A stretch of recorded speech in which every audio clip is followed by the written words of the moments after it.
Well, I think their Black argument... lives matter, white lives matter, Asian lives matter, Hispanic lives matter.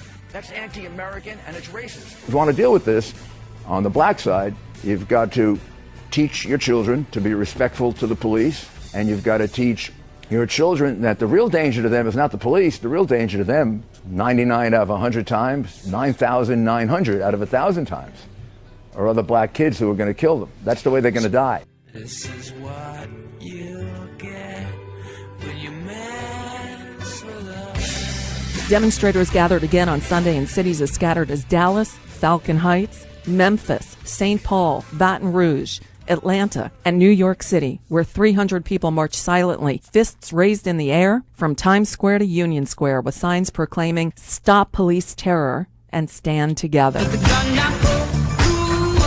The Congressional Black Caucus called for stronger gun safety measures in the wake of the killing of 5 Dallas police officers. Caucus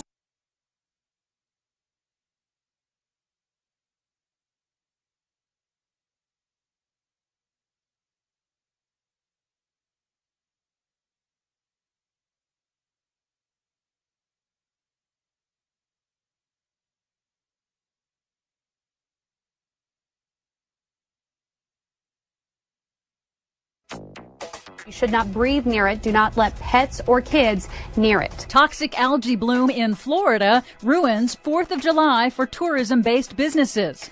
U.S. Senate moves fast to nix Vermont's GMO labeling law. Royalty reform for big Caucus coal Chair, on public Representative G.K. Butterfield of North Carolina, said, quote, "We are continuing our fight to remove guns from the hands of would-be terrorists and criminals and require background checks for those seeking to purchase firearms." Hey, Paul Ryan, where's the action? Speaking of Congress,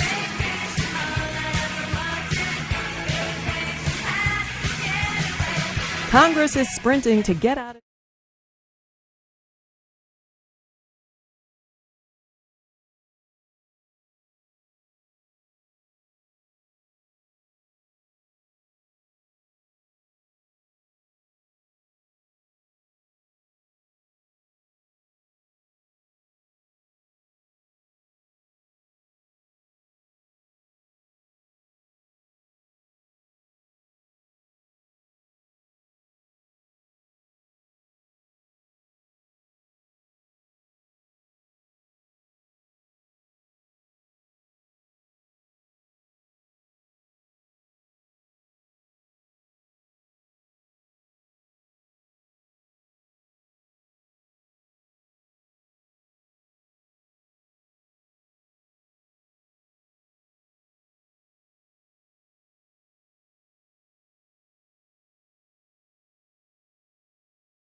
the fault.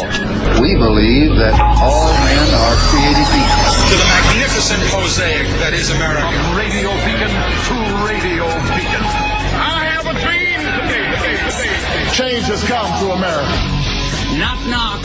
Who's there? It's a figment of your imagination. Randi Rhodes Show.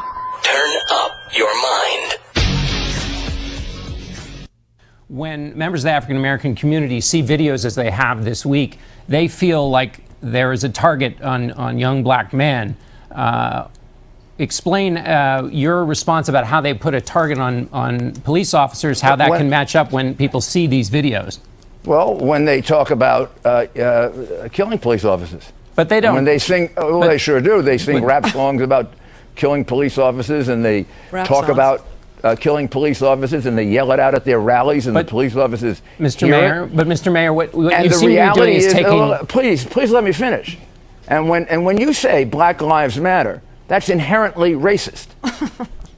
Well, I think their Black argument... lives matter, white lives matter, Asian lives matter, Hispanic lives matter. That's anti-American and it's racist. I'm a racist. I am. Because Black Lives Matter. I'm a racist.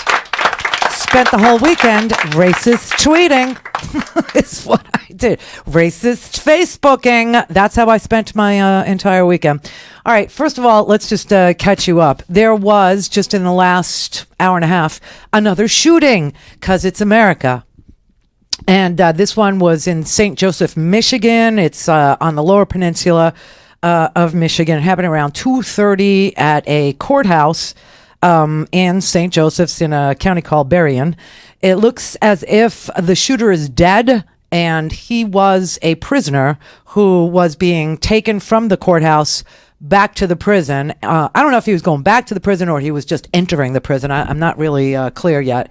The whole story is developing now, but looks like 2 bailiffs were shot.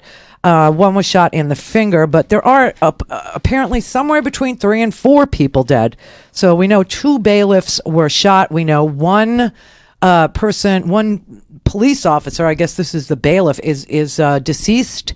I don't know who the other 2 people are. I know 2 bailiffs were shot. One is deceased. They're reporting 3 or 4 people could be dead. I'm not really sure. But the shooter is dead, and Governor Ricky Snyder said that the scene is secure. They're just reporting now that it's at least 3 people dead, so it must be Monday. Must be Monday. Monday, everybody. Monday. You know, listen, last Monday it was, kind of okay. And then Tuesday, Wednesday, Thursday. Oh, my God. So if this is the beginning and it starts on a Monday, you know what? You know that commercial where the woman is looking for her keys and her husband finds the keys in the refrigerator and he knows she has the Alzheimer's and he looks at her and he goes, "It's all right, baby." I love that man. I want that man. I need that man. Yes, I have the hots for Anthony Bourdain. I have the hots for Sam Elliott. Even at his advanced age in the Frankie and Gracie thing, I love him. He could just say anything to me. He could tell me to buy Zell jams, and I will think I need it. But I need that man because I cannot wait until I can unknow what I know. It's a burden, I tell you, a burden. So be forewarned before you come into this studio that you will learn things that you will want to unknow. You will want to become Donald Rumsfeld. You will want to not know what is not knowable. Well, here you can know what you think is not knowable. And then once you know it, you're kind of screwed because it's going to be in your permanent Rolodex. And I'm sorry about that. But, there will come a time, I'm sure, in my life that I will unknow everything that I freaking know. And, these last 2 weeks, supposed to be joyful weeks. We launched the show. We finished building. It took us 9 months. It was like a pregnancy. I didn't have to have a cesarean. Do you know what I mean? It was like a natural vaginal. And I was like so excited. And then all of a sudden, you crack a mic and it's like, here, Randy, God is giving you these stories. Work with those.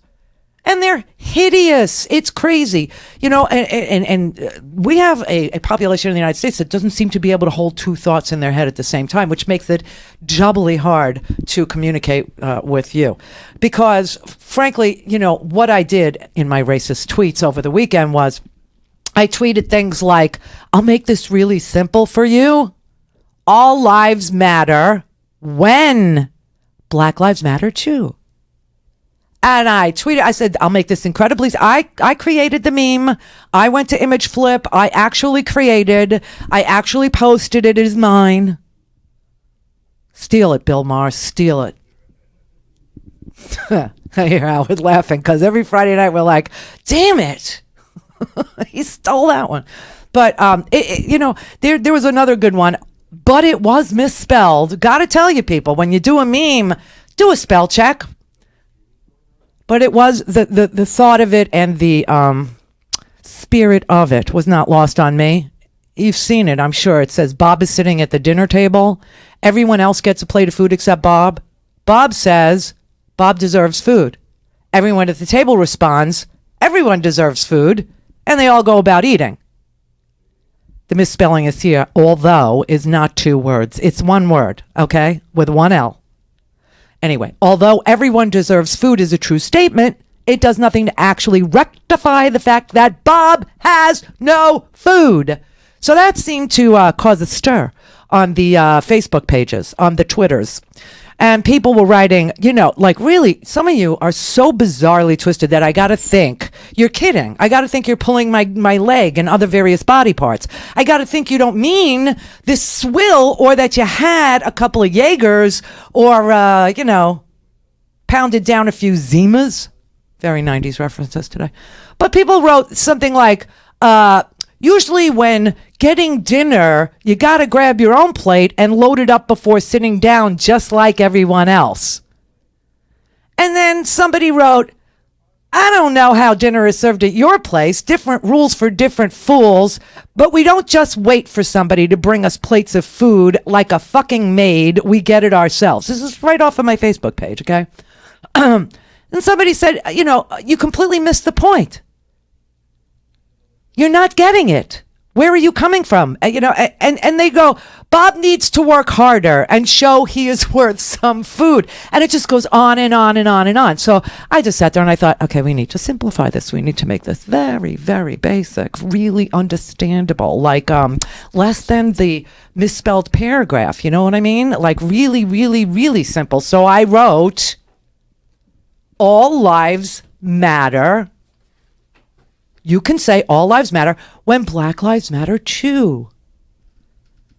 And people are still confused. So you give me a call, 561-270-3844. Just give me a call and tell me where the confusion is, and I'll freaking clear it up for you, you morons. 561-270-3844. That is our phone number, randyrhodes.com. That is our website. My Facebook page is The Randi Rhodes Show. And, I have a personal. And then follow me at the Twitters at Randi Radio. At Randi Radio. But I mean, I read this and I thought, oh my God, you got to really make this simple. You got to really dumb it down for people to get it. But unbelievable, man. I don't know. Maybe we are the ones that need the Zell jams. Maybe we're the ones that need the Liberator Medical. I don't, they keep advertising all these, drugs on the TV. I'm wondering if everybody is showing up at their doctor and asking them if it's right for them. And the doctor is saying, oh, yeah, sure. And now you got all these concomitant things going on in your brain. I don't know what's going on. How could you not understand? What that meme was saying? How could you not understand that if you're sitting in a restaurant and everybody has ordered their food, except Bob doesn't get his food and says, hey, I ordered food just like everyone else. Where's my stinking food? And they say, well, everyone deserves food, and keep eating, and Bob doesn't get his food, how that's wrong. How Bob doesn't matter in the restaurant scenario. I mean, I people just freak me out. I got to say. So, you know what? What can I tell you? Then Rudy Giuliani, he goes on the TV and he starts calling people like me racist because I realize that all lives matter, but they will only all matter when a segment of the population isn't left out of that. That is when you can seriously, legitimately say all lives matter, because we've seen to it, because we've taken care of it, we've addressed that issue, and we have decided that we've looked at the statistics. We realize that the police has militarized themselves. We realize that it's a ridiculous proposition. We realize that the citizenry has militarized themselves. Listen, I don't know what's more disturbing about this story, okay? We don't have to relitigate it, except to say we saw 3 executions last week on the TV and on the Facebooks. Okay, we saw 3 freaking executions. 1 person was brought to justice. 1, and the other 2, they're on paid vacation. See what I mean? Okay, so that's what we saw, and then we also saw that the person who was brought to justice for shooting 5 police officers, for going on a freaking rampage with semi-automatic weapons and a handgun, apparently, that the way that they took him out was with a robot bomb, that they blew him up with a pound of C4, I don't see much discussion about this in the media. They blew him up with a pound of C4? Let me walk through the standoff that had occurred, or that was occurring at El Centro on the second floor, the college there in downtown Dallas. We cornered one suspect and we tried to negotiate for several hours. Negotiations broke down. We had an exchange of gunfire with the suspect. We saw no other option but to use our bomb robot and place a device on its extension, for it to detonate where the suspect was. Other options would have exposed our officers to grave danger. The suspect is deceased as a result of detonating the bomb. The reporting that the suspect killed himself is not accurate. We've confirmed that he's been deceased because of the detonation of the bomb. The detonation of the bomb. The reporting that the suspect killed himself is not accurate. We've confirmed that he's been deceased because of the detonation of the bomb. The bomb. They bombed him. So let me just ask you this question. I mean, I just think about it for a brief moment, because, you know, God knows I do, because I'm not leaving my keys in the refrigerator quite yet. If you had a robot and you could put a substance on the extension of the robot, you know, repurpose it, because these robots came from the wars in Iraq and Afghanistan. You understand that this is military surplus gear. You get that that's what these departments now have, military surplus gear. So, okay, you got a bomb, you know, like in the Hurt Locker. Remember the Hurt Locker? That movie? Yeah, good movie. So those robots are sent in to detonate bombs, not to bomb the bomb, to detonate the bomb. Okay. And so now we've repurposed them to carry the bomb to a parking garage in a civilian setting in a city like Dallas and blow up a suspect with a pound of C4. Well, if you could outfit this thing, this robot, to carry a pound of C4, why couldn't you outfit the robot to carry tear gas or a flash bang or, I don't know, ether, something that would put you to sleep, right? A tranquilizer of some sort. This is why, you know, I need to ask my doctor if ether is right for me. Cheap drug, you know what I mean? I need to ask my doctor, because, and the police need to ask, is ether right for, you know, this subject? Why did we explode him? And, you know, what if the building came down? Okay, what if that happened? Now, this particular chief of police, I got to say, got a weak spot for him. Loving him. He's adorable. He's got a tragic past, which makes me want to hold him. It is how I am. Tragic past. His son killed a cop. Did you know that? Yeah. His son killed a cop, and then the cop killed his son. You know, the partner of the cop killed his son. There's like his whole family has seen nothing but crazy gun violence. It is a really interesting story, but I don't want to, you know, make this about him, because he said not to. He told me not to. And he also said that, you know, if I have any questions about using a pound of C4 against a human being in a parking garage in a major city, then something's wrong with me. I shouldn't ask any questions, is what it is. But honest to God, man, why is it okay to use a freaking bomb? Now, what's obviously happening here in our society is that the more militarized the police get, the more militarized the population gets. You had somebody that had an AK-47. You had somebody who outgunned the police. And so rather than de-escalate the situation, the Dallas police escalated the situation and decided, you come with an AK, we'll come with a C4 bomb, with a robot bomb. Something is really clearly wrong in these United States of America. There is too much hatred. There is too much militarization.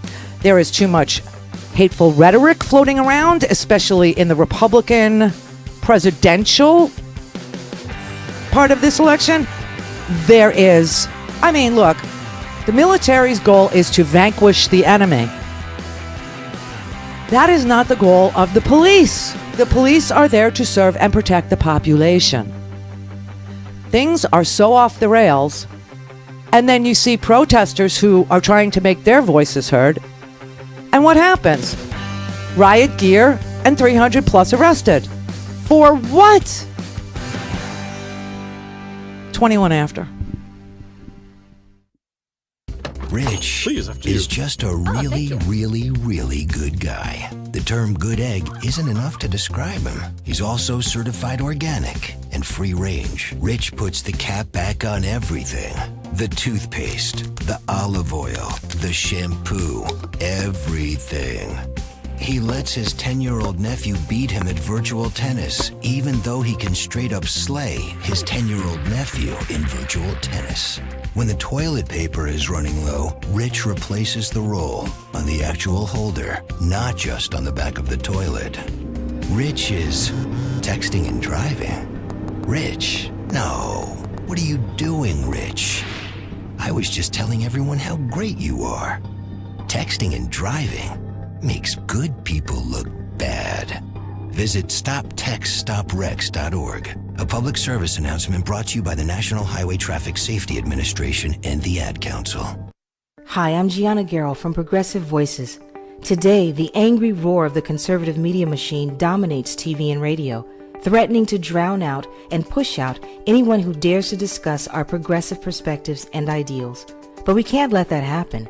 We have too many strong, smart, and important progressive voices who need to be heard. That's why here at PV, we're building a 21st century progressive media universe.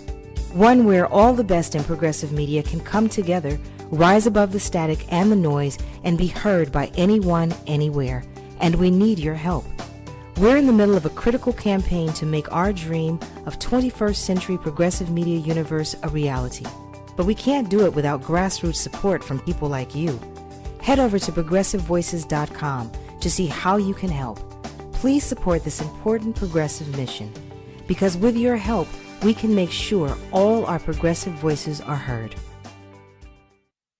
Call in, connect. To speak to Randi, call 561-270-3844. 561-270-3844. If I were a black father and I was concerned about the safety of my child, really concerned about it, and not in a politically activist sense, I would say be very respectful to police. Most of them are good.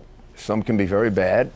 And just be very careful. And so what do police... I'd also say be very careful of those kids in the neighborhood and don't get involved with them, because, son, there's a 99% chance they're going to kill you, not the police. Oh, my God. And we got to hear that from the black community. And what we got to hear from the black community is how and what they are doing among themselves about the crime problem in the black community. When there are 60 shootings in Chicago over the 4th of July and 14 murders, and Black Lives Matter is non-existent, and then there's one police murder of very questionable circumstances, and we hear from Black Lives Matter, we wonder, do Black Lives matter, or only the very few black lives that are killed by white policemen?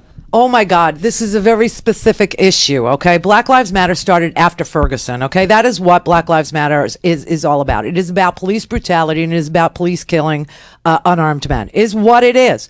So, of course, he has to conflate, a problem of crime within the city of Chicago. The Center for Policing Equity came out with a report today based on the Guardian's report that I told you about on Friday. Yeah, we are not receiving in this country any statistics on the killing of people by police in this country. If there hadn't been any reporting about that to the Department of Justice from the 18,000 police departments. There just hadn't been any reporting. So then we passed, this little law that said, if you feel like it, if you get in the mood, if you ever get around to it, drop us a note and let us know who you killed. It's completely voluntary. And so over there in the UK, they, at The Guardian, the investigative journalists, they did a report called The Counted, and they counted death by cop. That's what they did. And they found out that if you're black in America, you are 3.5 times more likely to experience abuse of force. 3.5 more times. Now, think about the population, okay? So it's like 11% of the population, but they're 3.5 times more likely to see excessive force used upon them.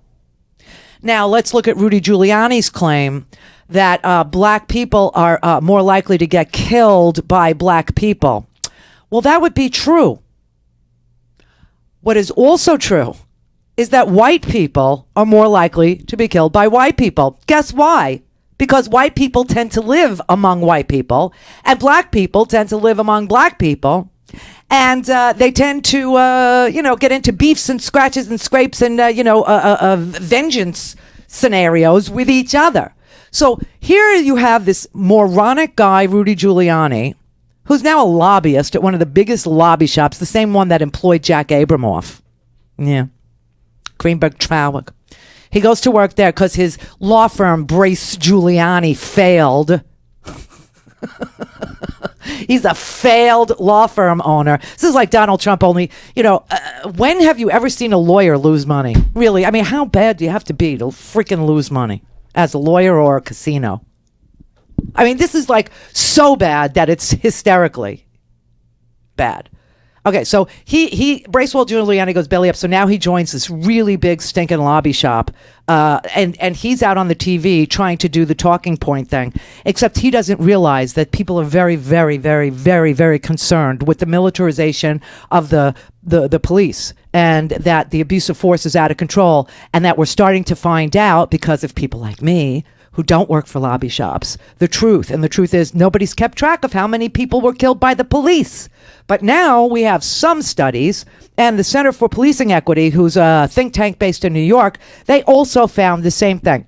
They found that African Americans are far more likely than whites and other groups to be victims of use of force by the police, even when you take racial disparities into account, meaning the total number of population. Okay, even when you look at, the fact that there's more poverty and there's less employment, they are still an outstanding group to receive horrible treatment by the police. I mean, so Giuliani goes, now, remember Giuliani when he was mayor of New York, before the 9/11? Before that? New York saw such an increase in police brutality. And like 160 people were killed by the cops in New York when Giuliani was the mayor of New York City. That's an extraordinarily high number. So let's not take our cues from him. And why, Jake Tapper, did you even book him? Who cares what a lobbyist for Greenberg Traurig, a failed owner of a law firm, a guy who is a lawyer with a license to represent defense contractors and loses money, who cares what he thinks? Why do you book these people? See, that to me is like the first offense is like going through the Rolodex. I blame the producers. But to sit there and talk to him like he's a real guy, like he's got a real opinion about this, is just unbelievable to me. It is just so gross. And when you say Black Lives Matter, that's inherently racist. Well, I think their Black argument lives matter, white lives matter, Asian lives matter, Hispanic lives matter. That's anti-American and it's racist. It's anti-American not to ask why African Americans being the key word here in this, and the African part being the adjective, American being a noun almost, okay? How is it possibly anti-American to ask why, based on the melanin content of somebody's dermis, they are 3.5 times more likely than whites and other groups, like he named his Asian Americans and he named his white Americans and he named his Hispanic. But why are they 3.5 times more likely to be the victims of use of force? This is also what the president was trying to say the other day. Just want to give people a few statistics to try to put in context why emotions are so raw around these issues. According to various studies, not just one, but a wide range of studies that have been carried out over a number of years. I think there's 2. African Americans are 30% more likely than whites to be pulled over. After being pulled over, African Americans and Hispanics are 3 times more likely to be searched. Last year, African Americans were shot by police of whites. African American defendants are 75% more likely to be charged with offenses carrying mandatory minimums.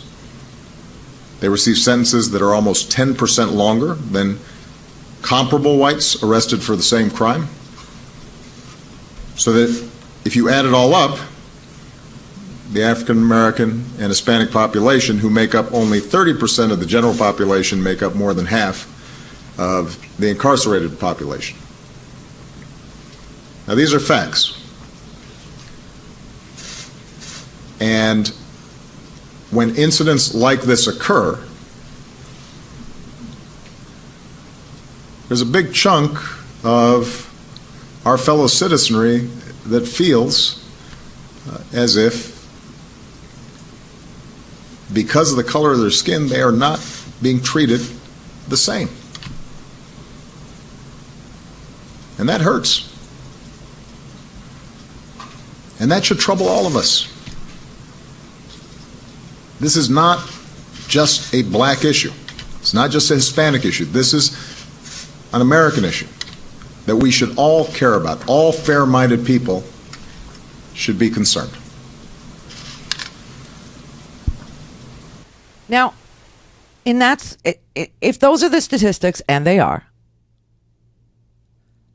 and this is obviously an American issue because America has a Supreme Court. Upon it is a big marble facade. And on the marble facade are etched lovingly in the granite the words, equal justice under law.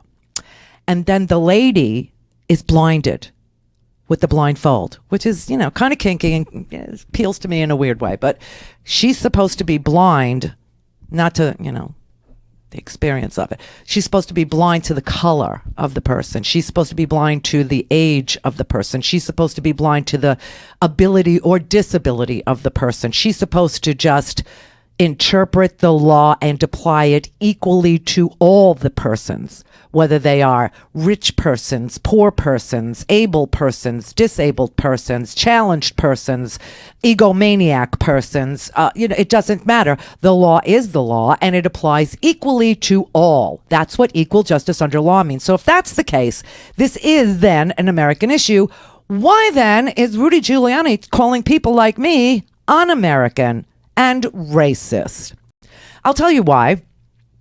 Because in this country, there is a fear among the majority that they will no longer be the majority.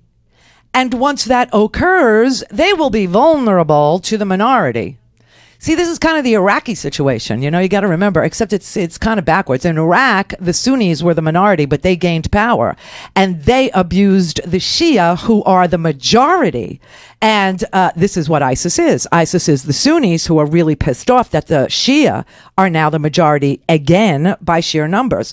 And so this battle that goes on, the civil war, and it is a civil war in the United States, but under a different name. We're not Sunnis and Shia. We are whites and blacks.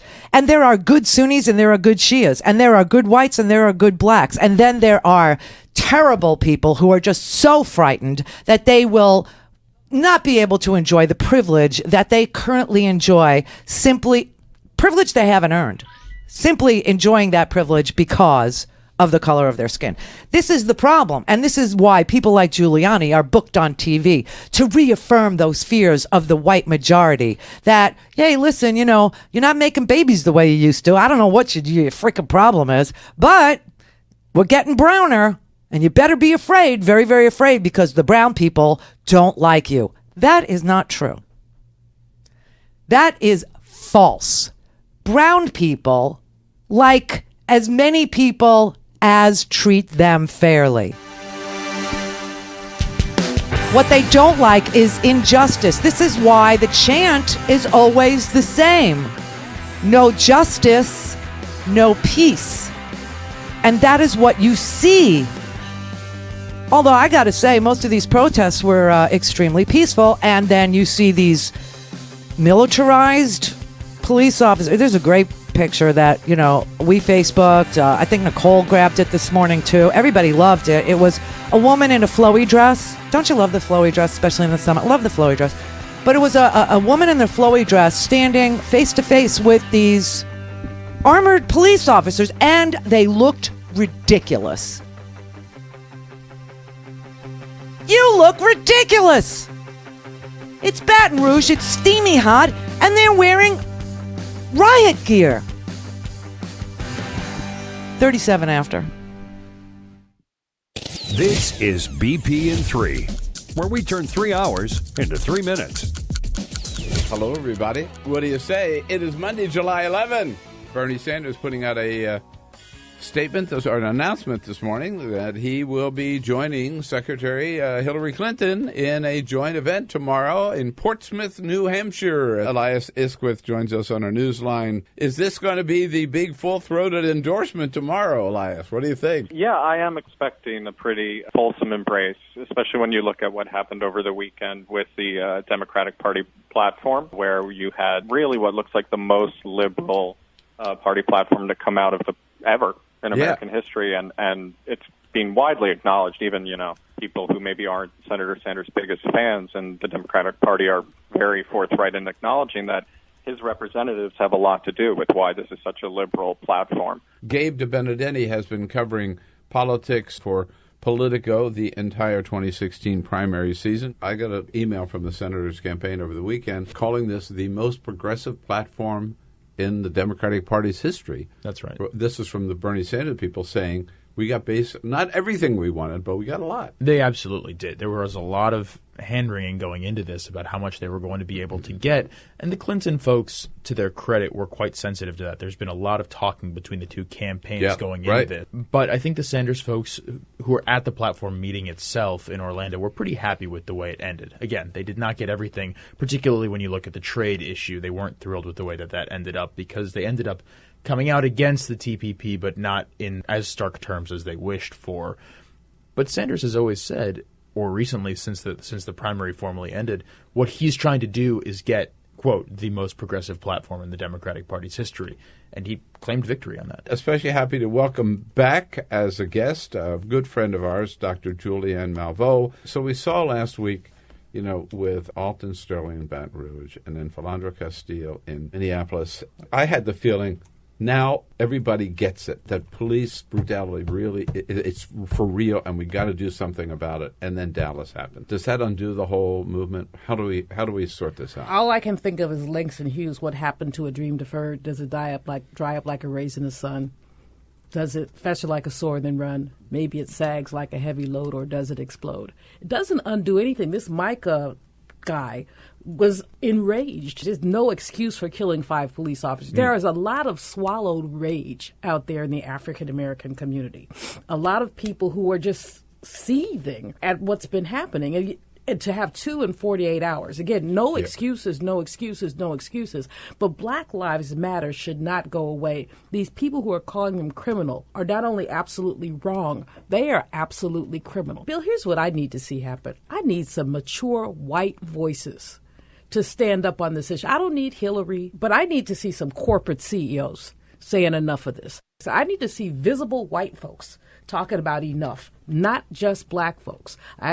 Civil rights community, we know what they're going to say, but we need other folks to say it, and they need to chastise these people who are calling Black Lives Matter criminal. The Bill Press Show, weekday mornings on the Progressive Voices Network. Clear for takeoff. Randi Rhodes Air Force. Air Force. RandiRhodes.com. Gun violence is ripping apart people's lives. They're trying to tell us, and we need to listen. I know that just by saying all these things together, I may upset some people. I'm talking about criminal justice reform the day after a horrific attack on police officers. I'm talking about courageous, honorable police officers just a few days after officer-involved killings in Louisiana and Minnesota. I'm bringing up guns in a country where merely talking about comprehensive background checks and getting assault weapons off our streets gets you demonized. But all these things can be true at once. Thank you. We do need police and criminal justice reforms to save lives and make sure all Americans are treated equally in rights and dignity. Well, I'm glad she said that. I mean, it was a really good appearance. She went to a black church over the weekend, and she was literally preaching to the choir. But that's kind of where we are right now. Is all we can do is talk to each other, and unless people who aren't like-minded are willing to come into the fray and say, "Let me consider what your points are. Let me look at the facts. Let me look at the militarization of the population and the militarization of the police. Let's look at disparities in the justice realm. Let's look at sentencing disparities. Let's look at policing disparities. Let's look at the use of force. Let's look at an African American's experience. 30% more likely to even get pulled over. And then when they get pulled over, they are 3 times more likely to be searched. How, if everybody was policed for marijuana, my entire neighborhood would be in Litchfield Minimum Security Prison in Connecticut. Okay, you understand that? They would be trapped. The cage is full. You've got time. Seriously, if everybody was policed in the same way for marijuana, I'm telling you, my entire gated community, with the possibility of just moi, would be in prison. It's a ridiculous system we have. And then the mandatory minimums, the drug war sentencing, and all of those war on drugs and the gang war and the war on terror and all that has spawned this militarization of the police force. And the people in this country have decided, and this is why I'm so lost that the right wing isn't with us on this one, truly, because the right wing and their conspiracy guys and their lunatics have been spewing for years and years on the radio how you need to arm to the teeth, you need to strap on an AK, you need to have, the more guns, the more good guys with guns, the less bad guys with guns, all this crap. And people like me have been saying, it's not going to work out for you, but, go with God. Take Texas and have a giant petri dish there. Go ahead and experiment with Texas, because frankly I've lived there 5 times, never bonded, just ever. Tried so damn hard. East Texas, West Texas, North Texas, South Texas, just can't do it. Cannot. Best place, Dallas. But I just can't bond with you. And you guys run around there strapped. And now you've got the chief of police saying to you in Dallas, one of the problems we had was we had these good guys with guns strapped to the escalation is on both sides. And so people are strapped in this particular state. We made it into a big experiment, a petri, and it's not working because we could not tell the good guys from the bad guys. And as it turns out, my theory was right. If you have a weapon, and I'm not just talking a handgun. Oh, but this guy had an AK. Everyone had an AK. They had AKs all over the freaking place, okay? And guess what happens? When you're not trained in military or you're not trained in policing and you hear gunshots, guess what you do with your AK? You run away. And that's exactly what happened. And now he's got people running with AKs, and he doesn't know who's good and who's bad. Increasingly challenging when people have AR-15 slung over and shootings occur in a crowd and they begin running, and we don't know, or we don't know if they're the shooter or not, or they begin. Has been the presumption that a good guy with a gun is the best way to resolve some of these things. Well, we don't know who the good guy is versus who the bad guy is if everybody starts shooting. And we've expressed that concern as well. And I have every belief and trust that our folks are listening at the state. Yeah, he believes that the folks at the state level no, they're not listening to you, Chief Brown. They're just not. You know, they're screaming and they're yelling, "Don't you dare take away our AR-15s, our AK-47s. We want to open carry because good guys with guns are the only thing they could turn down. Put down a bit." Meanwhile, you had one guy, a street full of people, lots of guns. Lots of strapped people with semi-automatic weapons, plus an entire police force, semi-automatic weapons, and they chose to blow him up with a bomb. So who knows what's going to happen next time you're open carrying, do you know? The reporting that the suspect killed himself is not accurate. No. We've confirmed that he's been deceased because of the detonation of the bomb. A bomb. I for the life of me, I don't know why this isn't a conversation. I don't know why this isn't on the TV news. I don't know why you don't have, Alan Dershowitz and all the great. Hey, Giuliani, he's, a legal mind. I won't characterize it. I'll just say a legal mind that opened a law firm and lost everything, and is now working for a lobby shop. But he is a lawyer, and you had him on the TV, and he only used that time to tell me I'm a racist and I'm anti-American because I insist that all lives do matter, but they won't until Black Lives Matter too. And then you can say all lives matter. You can't say it now because it isn't true. It would be false. It would be a lie. It would be a distortion of the facts. It would be misleading at best and a lie at worst to say all lives matter because they don't. So, but why did you have this legal dude on your freaking Sunday show and not ask him what he thinks about repurposing military equipment,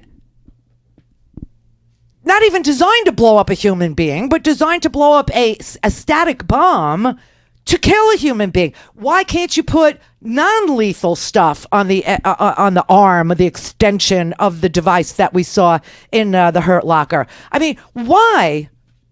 I'm so confused. You're like, where are the questions? Who decides the level of lethality now? Who's going to make the call? As much as I do respect this Chief Brown in Dallas, he seems to be a human guy. He seems to be a careful person, although the bomb call, sort of scratches that one, he gets a demerit for that. But, he seems to deal with the press very well, which in American society is essential if you're going to be a chief of police, right? I mean, your PR skills are like, they got to be up here and then, calling in a bomb to bomb somebody, that's like down here because we don't even discuss it. We just say, wow, he's so great. He's great at PR. He is. He's phenomenal at PR, and I sort of like him. But if a remote controlled operated robot can be used to kill a suspect who is penned in and had been penned in to a small area in a parking lot for hours at that point, because they said that they were negotiating with him for 2 hours. He was singing, he was taunting them, he was asking how many did I get. I mean, horrible crap he was saying. It was really disgusting what he was saying. But again, he's penned in by himself, and they decide to use a lethal C4 armed robot. Who gets to make that call? The military has many missions. At its core is dominating and eliminating the enemy. The police will never have that mission. The police is to protect the population. This is a different mission, and yet we're bombing people now, and nobody wants to discuss. And I just... And the more escalation, okay, you bring a knife, I'll bring a gun. You bring a gun, I'll bring a semi-automatic weapon. You bring a semi-automatic weapon, I'll bring a tank. Oh, you got a Humvee, or you got a tank, or you got... We're going to blow you up remotely. Doesn't anybody see that this escalation is troublesome? Well, I know Texas does not. But your police chief does. He could not tell the good guys from the bad guys, and the good guys with the guns ran away. So now you got good guys strapped with semi-automatic weapons running. Is that a good result?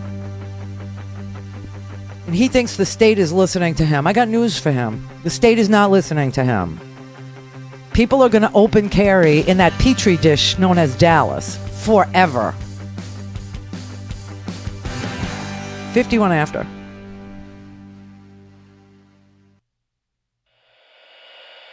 This is the news. This morning, we are saluting the 2.2 million women who have joined in the war effort.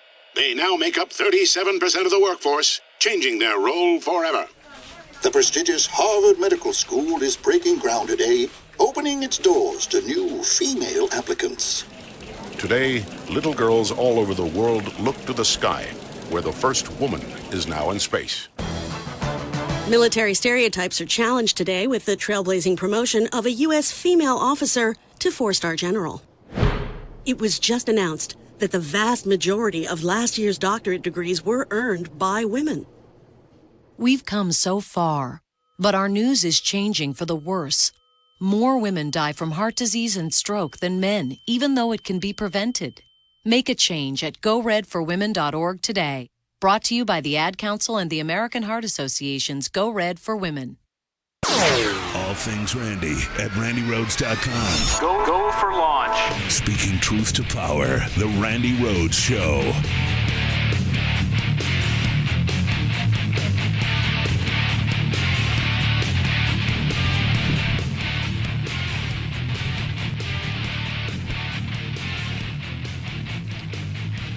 All right.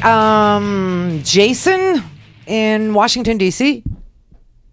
This is Jason. I'm actually in New Jersey. Yes. Oh, love a Jersey boy. I do. I married one and I live with one. We're the ones that get shit done, I guess. I guess.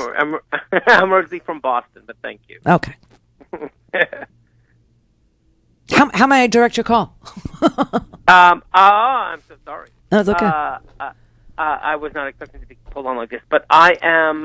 Then why did you call? You know, this is no. Like, I called. All right. I gotta say, this is one of those crazy situations where you post on my Facebook page and then I answer you and you go, "Why are you answering me?" Because you posted on my Facebook. You called my show and then I answered the phone. You go, "I didn't expect you to put me on."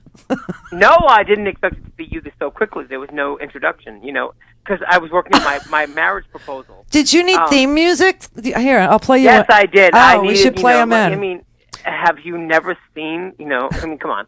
No, I am a celebrity hairstylist who has now found myself in this battle that I can't believe. I mean, common sense tells you. Okay, you're now my favorite person in the world. You live in New Jersey. You're calling my show, and you're a celebrity hairstylist. Oh my God, it's the trifecta of love. It's what I do for a living. Oh my God. And after Orlando, look. Obviously, I'm a celebrity hairstylist, so we don't have to talk about the fact that I'm gay. But so after Orlando, I couldn't do this anymore. Changing my profile photo, putting a French flag over my face wasn't going to fucking do it for me. I was done. We've become so complacent in this country. We have the same script and we just change names of the victims every couple of weeks. Yeah. And we pat ourselves on the back and, oh, well, God bless me. I'm active. I'm an activist. I changed my profile photo. No, because on Tuesday your fucking picture was your dinner. Like, give me a break. Your dinner didn't do anything either, Mary. So give me a goddamn break. So I got pissed. Yeah. So I reached out to the gun violence prevention group in the New York area. And I'm no joke. I mean, look, I paid my dues. I was up for, I did Transamerica with Felicity Huffman. I did Smash. I built wigs for RuPaul, Jennifer Hudson, Harvey Firestein. I did Hairspray on Broadway. I mean, I've been around. Right. And I spent the last, 2 years with Deborah Messing on Mysteries of Laura. And I was horrified because nothing was changing. And I'm from Boston, and my husband is from Connecticut. And he lived, he grew up like about 30 minutes north of Sandy Hook. And after Sandy Hook, nothing changed. No. It actually got worse because we lifted the assault weapons ban. Yeah. So yet we actually lifted it after 20 children were killed. Yeah. So I said, okay. So after Orlando, and I had friends who climbed out a bathroom window. So don't come for me because I'm ready for you, And as a gay man, I spent my whole life fighting. So these emails that I'm getting from people as I organize a rally, I'm the organizer of Disarm Hate 2016 in Washington, D.C., and I've received the emails that say, they were sad. And I thought, oh, we have another supporter. No, they were sad that AIDS didn't kill me. They hoped a stray bullet would. Oh, my God. And you know what? Just keep sending the fucking emails because I don't care. Listen, these guys, they ought to ask, they really need to ask their doctor if Cialis is right for them. There's a problem. I say I'm 46 years old. I've had this fight. I've buried half the people I grew up with to AIDS. Mm-hmm. I know what it looks like when the community fights and the government ignores you. So it's not a new battle, so I'm ready. Right.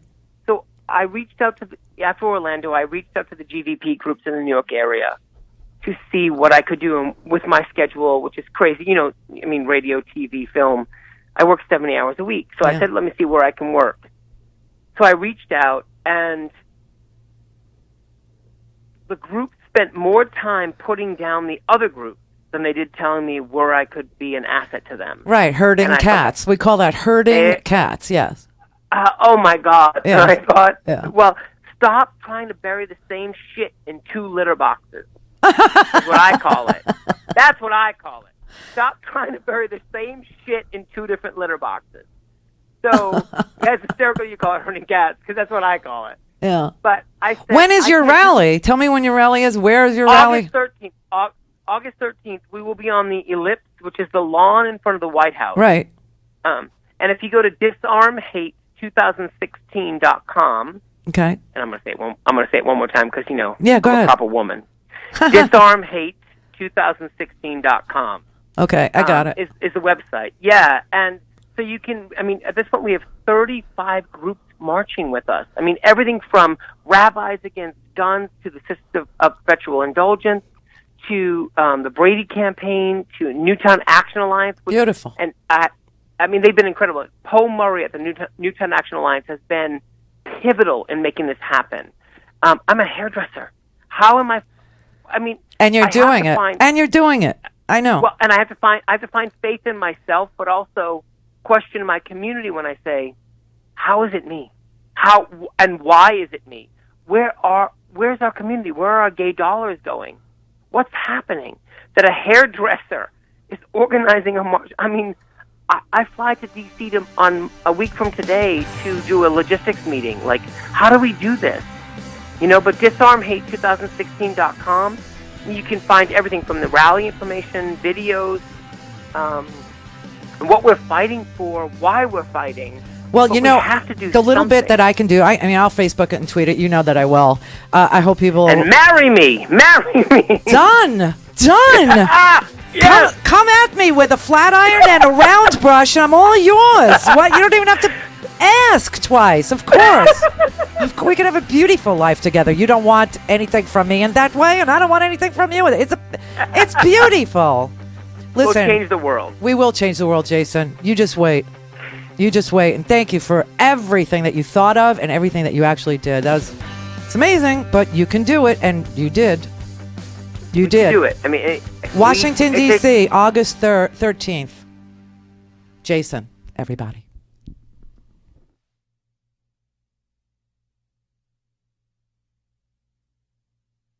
I don't justify anybody getting hurt like they did or murdered like they did in Dallas last night. That's not the answer to the problem that him because he's texting and driving. Dallas, Texas. Hey, Andrea, what's on your mind? Hi, Tom. I just wanted to say, I saw all that stuff that was happening, but I want to tell you two stories that happened to me. This one just happened yesterday, and then another one. Okay. Yesterday, I was driving home, me, my husband, and my niece, and there was a car. I was driving next to this guy in a truck, and he was swerving as if he was texting or something. Mm-hmm. So I sped up so I could pull in front of him to keep from getting hit. As we were driving and we turned the corner, he sped up, cut me off. I tried to get into another lane. He cut me off again. And then when we pulled up alongside of him, he put his finger like he was pointing a gun at me for just trying not to be hit by him because he's texting and driving. Wow. Okay, this is a white guy. Yeah. Okay, then another day I was coming home and I was pulled over, and I'm like, what am I being pulled over for? So when the police officer pulls me over, he says, the first thing he asked me, he says, do you have any warrants? I said, no, sir, I don't. And I said, why am I being pulled over? He said, well, the two cars behind you were going 52 miles an hour. And I'm like, well, I didn't say anything to him because I'm like, well, why am I being pulled over? If they were going 52 miles an hour, you should have pulled one of them over. Right. Because I wasn't speeding. But I didn't get a ticket, though. But I felt like I could have been a Sandra Bland in that situation, right? Because I didn't even do anything. Yeah. And this is the reality that we live every day. People want to talk about terror.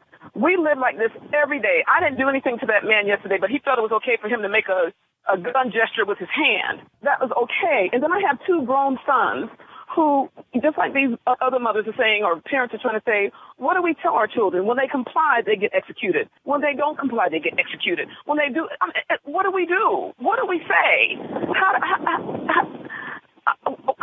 I'm just perplexed. I don't justify anybody getting hurt like they did or murdered like they did in Dallas last night. That's not the answer to the problem that we're having. But what do we do? How do we help our children understand the plight that they're in this society? What do we tell them? If you're asking the question rhetorically, I don't have a rhetorical answer. If you're asking specifically, the first thing I can think of is that we need to educate white people in this country. This is a white person problem, Andrea, respectfully. In my opinion and in my experience, and I've been a white guy on this planet for 65 years, I have some sense of how white people think, and I've lived all over this country, from the West Coast to the East Coast, from north to south. The vast majority of white people have had little to no contact with black people in their lives. They have no understanding of what white privilege is. They have no understanding of the black experience in this country. And as a consequence of that, it's really easy for them to fall into these smarmy little friendly, easy, self-reassuring, you're the victim stories that Bill O'Reilly tells on Fox News, that black person got the college seat that you should have got.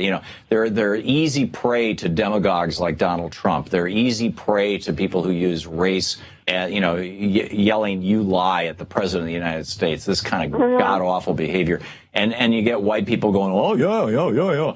And it's like, it's the white people in this country who need to wake the hell up and get educated about what it's like to be black in this country. And we've tried this a few times. I mean, we tried this with busing, and we tried, by way of just like, hey, let's have contact with each other. Let's share schools and things like that.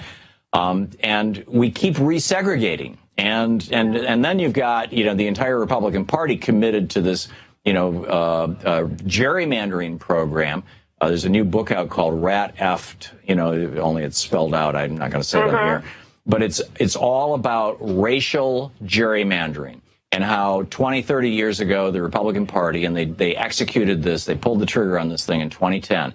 They decided, we are going to make the face of the Democratic Party black, so that the whites in America will self-identify with the Republicans. And one of the ways that we're going to do that is we're going to redraw the congressional districts so that the black districts are safe districts for Democrats, and they will elect black Democrats. Used to be a lot of the Southern Democrats were white.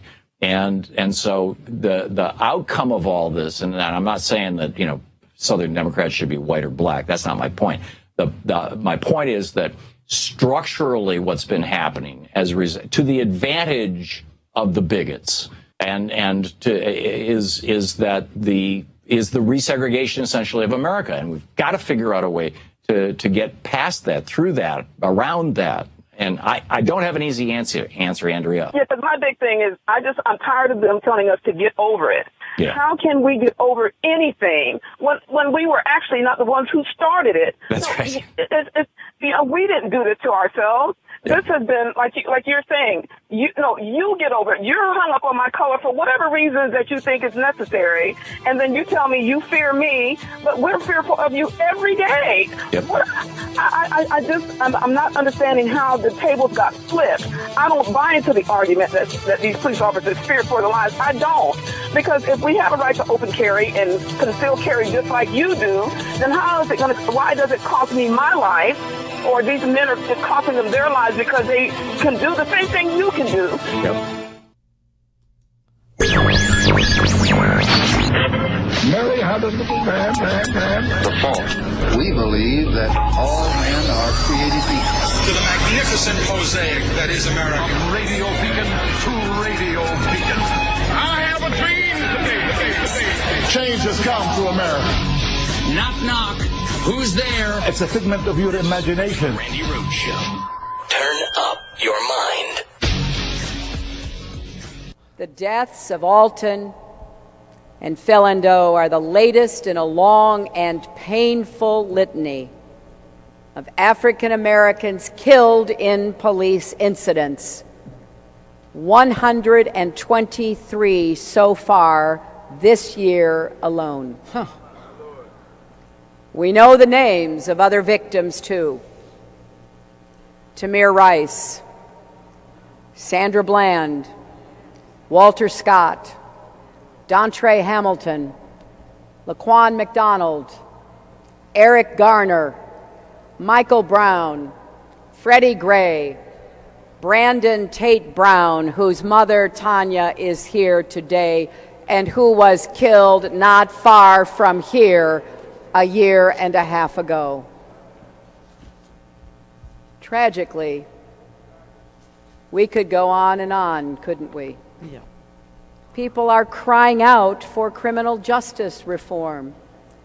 Families are being torn apart by excessive incarceration. Young people are being threatened and humiliated by racial profiling. Children are growing up in homes shattered by prison and poverty. They're trying to tell us we need to listen. Gotta say, she nailed it. She nailed it. I was so happy to hear Hillary yesterday in the church. I was very excited. I can see the influence that the left wing has had upon her because, listen, obviously she's grown. Obviously she's matured. Obviously she gets it now. Obviously she is giving very powerful talks, at least to black churches, because there was a time when, Hillary was not that person that I saw yesterday. And, look, she's likely the next president of the United States. And so it matters that she's grown. It matters that her opinions have changed because she used to say crap like this, and the crap like this is what caused the militarization of the crap that we're seeing now. But we also have to have an organized effort against gangs. Just as in a previous generation we had an organized effort against the mob. We need to take these people on. They are often connected to big drug cartels. They are not just gangs of kids anymore. They are often the kinds of kids that are called super predators. No conscience, no empathy. We can talk about why they ended up that way, but first we have to bring them to heel. And the president has asked the FBI to launch a very concerted effort against gangs everywhere. In addition to that, he has appointed a new drug czar. You probably saw him Tuesday night. He's one of the most distinguished active military generals that we have in our country. He's already proven that he knows how to interdict drugs because of his command of the South American activity on behalf of the United States. But General McCaffrey will make a big difference, and I believe it is now time for all of us to know what we can do individually to be part of this anti-crime, anti-gangs, anti-drug effort. Yeah. Well, that was then, this is now, right? And people will say, but she's grown. Okay, great. I'm so happy because she is likely the next president of the United States of America. Thank God she's grown. Thank God she knows what's going on. And thank God they know that the war on drugs that they were part of, the war on gangs that they were part of, the war on terror, which she was for, is a complete and utter failure, something that we are paying for all these many years later. The militarization of our police started right then and right there in 1996 with the appointment of a general instead of a health professional to deal with the epidemic of drug addiction, which is what the war on drugs ought to have been about way back in the day. It should have been about mental health treatment and drug addiction. It should have been about treatment centers. Listen, I'm sitting here in Delray, Florida. I don't know if you know this or not, but I'm just going to give you a little factoid. Just file it away in your Rolodex somewhere. Delray, Florida is the rehab capital of the world. All we have around us are rehab centers, halfway houses, and sober living facilities. That is what we have here. And that's what everyone should have. Everyone, Western, we used to look at this this is why she looked at it as a black problem. And it's not a black problem, as you can readily see if you live in rural America now. In Western Massachusetts, there's a freaking heroin epidemic.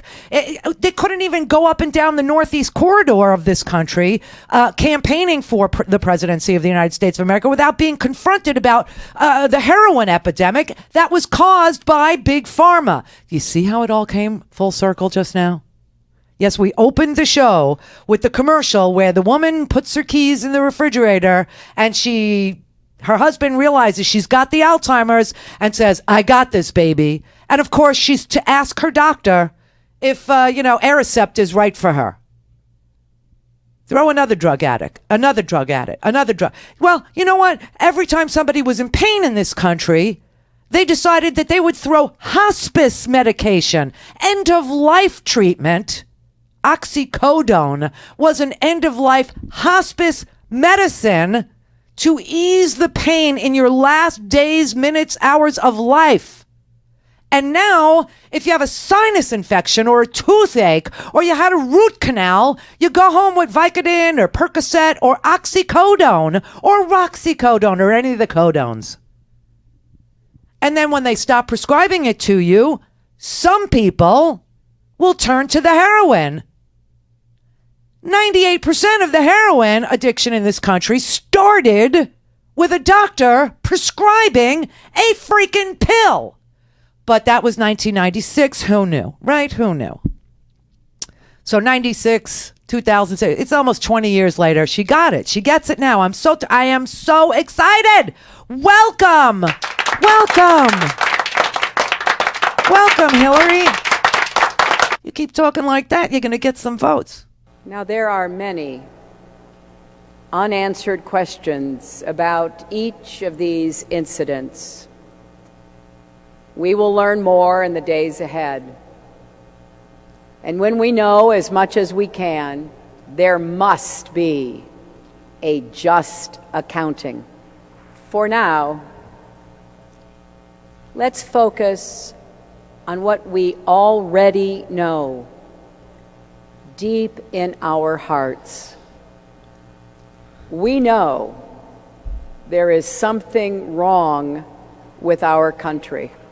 There is too much violence, too much hate, too much senseless killing, too many people dead who shouldn't be. And we know there is clear evidence that African Americans are much more likely to be killed in police incidents than any other group of Americans. Thank God. Thank God. It's so good to have her here in the 21st century with us. I am just thrilled. I can't even tell you. I have nothing but accolades for the realization that a war on an addiction is just going to militarize both the addicts and the people conducting the war. And that is what's happened to our police departments.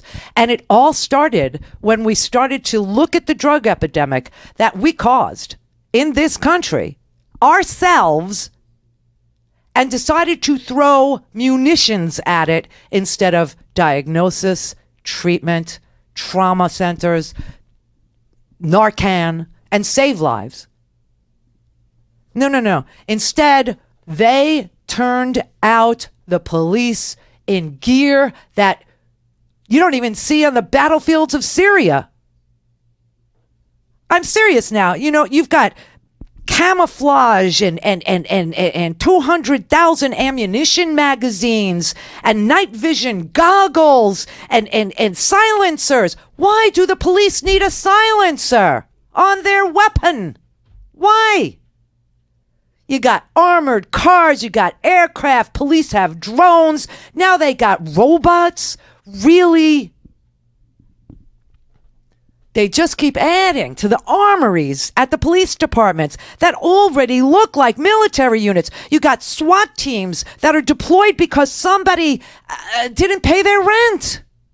Honest to God, man, you do. There's tons and tons of stories about stuff like that. You have in Florida, here in Florida, you had a SWAT team completely dressed in the gear. I mean, from head to toe, with guns drawn, carrying out raids on barber shops that led to the charges. I'm not making this up. Barbering without a license. SWAT teams. That's why there's so much tumult and commotion and angst and frustration and anger and loathing and distrust and mistrust. That's why. You know, there was this city, a quiet city. It's called Nana. I hope I'm pronouncing you right. It's Nenwwnah. Nana? It's in Maine somewhere. They haven't had a homicide there in 5 years. Pretty good place, right?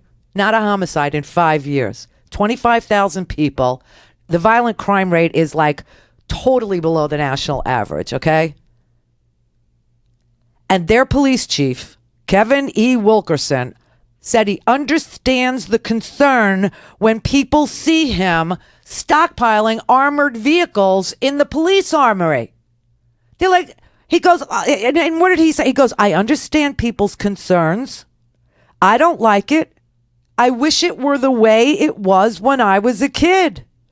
Even though the possibility of violence is remote, we're taking precautions. We're not going out there as officer friendly without wearing our body armor and only carrying a handgun.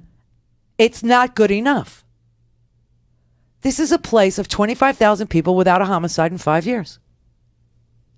It's become oh so acceptable, and now we're into robotics. It's amazing. But this is all because of the war on drugs. This is all because of the 1990s drug gang war. That is what this is. This was an escalation that we chose to do in the 90s, and now we have to undo it.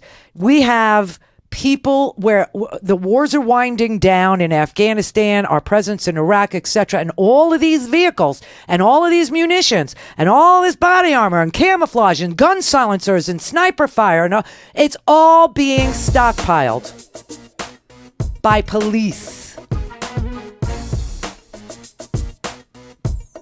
in towns of 25,000 people without a homicide in 5 freaking years. Now, why the right wing isn't with me on this, I don't know. Because you're the freaks that were out there saying, hey man, they got tanks, they got drones, they're going to come and get you, and you need to prep, and you need to have I'm saying the same thing. Except I'm asking for de-escalation. You tried escalation, and look at what it brought you. Nothing but death. Lots and lots of death. 19 after. No doubt you'll be thrilled to learn that we now live and work in a gig economy. That's the latest corporate buzz phrase from Silicon Valley. CEOs are hailing a brave new workplace in which we lucky worker bees no longer have to be stuck in traditional jobs with traditional hours, traditional middle-class pay scales, traditional benefits, traditional job security, and all those other fusty traditionals of the old workplace. In fact, in the gig economy, you don't even get a workplace. Rather, you'll be liberated to work in a series of short-term jobs in many places, always being on call through a mobile app on your iPhone or through a temp agency. How exciting is that? Well, they use exciting in the sense of distressing and nerve-wracking. The gig economy means you're on your own. You're not an employee, but, quote, an independent contractor with no rights and no union. You might have lots of calls to work this week, but there'll be many weeks with no calls. Don't get sick or injured, for no health care or workers' comp are provided. A pension? Your retirement plan is called Adios Chump. This alternative work arrangement is not a futuristic concept. It's already here and spreading fast. Some 16% of U.S. workers are now in this on-call, temporary, part-time, low-pay, you're-on-your-own economy, up from only 10% a decade ago. Corporate chieftains, backed by the economists and politicians they purchase, are creating what they call a workforce of non-employees for one reason: greed. It directly transfers more money and power from workaday families into the coffers of moneyed elites. This is Jim Hightower saying their gig economy is aptly named, for gigs are crude four-hook fishing devices that are drugged by commercial fleets through schools of fish to impale them, haul them in, and cash in on the pain. For a commercial-free, on-demand, whenever, wherever listening experience, visit RandiRhodes.com for your personal premium podcast today. All right. Karen in Los Angeles. Hello, Karen. First of all, you're going to have to share Jason. No, he's all mine, man. He came to me. I didn't solicit. He's all mine. Really. It's an attraction, and you can't hone in on it. You can't just, squeeze in like that. You can't bogart that kind of man. You can't bogart the Jason. That's funny. You know what's amazing to me, though, all kidding aside? That's the second, we've only been back on the air since last Tuesday, and that's the second phone call I have received where the person on the other end is crying. I know. I know. The whole country, the good people of this country, and there are more of us than there are of them, are weeping for this injustice and this inequality and this militarization and this fascist movement that's going on in this country. And this is how fascism starts, by the way. The militarization of a police force, uber nationalism, all these things. A strong man like a Donald Trump saying no matter what your issue is, I can fix it for you with no policy prescriptions whatsoever. It would be funny if he wasn't so dangerous, but he is. And this is how fascism comes. You know what else causes it? Apathy. Yeah, true. Apathy. True. That's what happened with how Hitler got into power, was people became apathetic. And when people become apathetic, they do nothing. And that's how the crazies get into power, is because they think, well, who am I? What can I do? I can't do anything. Yes, you can. Get off your lazy ass and do something. I'll tell you, the simplest thing that they can do is not put a tyrant on their shoulders and ride him into power. That's the simplest, easiest, okay, is that they don't allow for a strong man who promises no policy prescriptions but says no matter what ails you, I could fix it, because it's their fault. It's those people. It's those brown ones. It's those Muslims. It's those Hispanics. It's those blacks. It's the Arabs. It's the immigrants. It's the refugee. Whenever you have a guy saying that crap, it's a scary moment. And the one thing that the laziest people can do is not to carry him on their shoulders. Well, and the thing is, and I like to tell people all the time, is if you want to affect change, you have to start at the bottom. Well, see, now that's advanced citizenship. Okay, you're talking about. Now you're talking about a different kind of person. You're talking about an aware, a caring, compassionate, concerned citizen. I'm talking about these lunatics that just say, I love Donald Trump. He's a businessman. Yeah, I try not to talk to them because they give me headaches. Yeah, they give me more than a headache. They scare me. I can't even deal with them because they're just, I mean, seriously, the stupid factor just nauseates me to no end. And But it's not that they're, handle. you know what it is? I swear to you, this is what it is. I promise you, this is what it is. It is Donald Trump standing up there saying to these people, you know, we know who the problems are in this country. We know what they look like. Okay? We know who they are. And I promise you, if you elect me, I will get them to know their place again. They will knuckle under and they will shut up about it. Okay? The little bit that they have, they'll be very happy to be left alone and keep that little bit. You elect me, I'll fix it that way. I'll make it that way again. I will make America hate again. That is what he is doing. It does, but now it doesn't matter that he can't. Doesn't matter. He doesn't. He have can. that kind of Can you imagine Donald Trump with the Justice Department in his control, with the military under his control? Can you imagine him with all of the institutions of democracy in his control? Can you? Can you? Honestly, can you imagine Congress doing anything that he wants? I mean, seriously, they're going to be. If he even got it, they would be in damage control. I mean, you think we got nothing? We get nothing done now, and the military won't listen to him. The military already hates him. The Justice Department will be looking at him like, "Are you insane?" I mean, all of them. The government will come to a screeching halt because everybody's going to be like, "No bueno." Well, yeah, it's all illegal. Yo entiendo, pero the military is not a part of, the voting democracy. They do what the commander-in-chief tells them to do, so that if they decide that they're not going to obey an order from the commander-in-chief, we have a constitutional crisis in our country. Exactly. Okay, and so what I'm saying is we don't need to go there simply because Donald Trump has decided that the problems aren't in the justice system, the problems aren't inequality, the problems aren't the rich, the 1/10 of 1% own 90% of everything. No, the problems are the brown people, and if you elect me, I will get them to knuckle under and be grateful for the little sliver that I give them.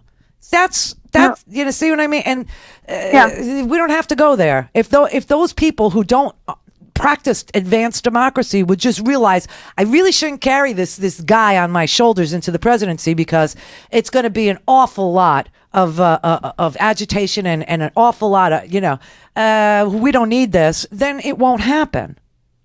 Well, I need to get to what I really want to talk about. No, which was, I'm sorry, it's just what happened in Baton Rouge this weekend with Jerry McKesson. I mean, it was like, I swear to God, this is another problem with law enforcement, is these guys have not gotten the memo that everybody's watching you. Yeah, it's they true. Arrested, he's live streaming. I don't think they haven't quite grasped the concept of live streaming. And, it's like, dude, you're being watched. Yeah. You are national attention now. And they arrested him for doing nothing. Who? And this guy is, this guy's a national figure, and it's like, did you guys drink an especially strong cup of stupid today? Who are we talking about now? Because so many people got arrested. Who? Yeah, down Baton Rouge, DeRay McKenson, who is one of the prominent leaders of Black Lives Matter. Oh, he's also, isn't it? He's running for mayor of Baltimore. No, he I think he lost the primary. On that one. They already had their primary. Oh, by the way, Florida, our primary is August 30th. Just pay attention a little bit. Yeah, I hope she loses. Anyway. Yeah. But yeah, I know. I saw him. I saw that my favorite image of the whole Baton Rouge weekend of militarization and riot gear on display. It's like it's Fashion Week in New York, but in Baton Rouge it was this weekend was Fashion Week. Obviously, they've chosen the riot gear. Okay. It's like. It's crazy. Well, this is what I'm trying to tell everybody is the militarization, the escalation is just, police are supposed to de-escalate. It is in their training. It's not a military training. A military training is to take them all out, just make it safe for your unit. but police are supposed to protect and serve the population, and it's a different mission, okay? And the police are looking more and more like the military. The police are using more and more military tactics. The police are using more and more of the military mission and more of the military gear. So I saw that woman in the flowy black and white dress. Did you see her standing like? Yes, I saw that. I love that picture. That. They look like idiots. They looked ridiculous. Ridiculous. Oh, come to LA. I mean, police in riot gear. LAPD has that puppy down. Oh, I know they do. They've had it for a long time. When I lived in LA, my sister, unfortunately, went through this period where she was a cop sucker. You know what I mean? She just loved them. And so she dated a couple of them. And I've never heard language like that come out of people's mouths before this because, I wasn't raised that way. But, oh, my God, they were the most racist. They talked about the chicken choke and how they agitated in black neighborhoods to get them to attack and to get them to. Oh, it was just disgusting, disgraceful. The LAPD was just a mess. It was just a mess.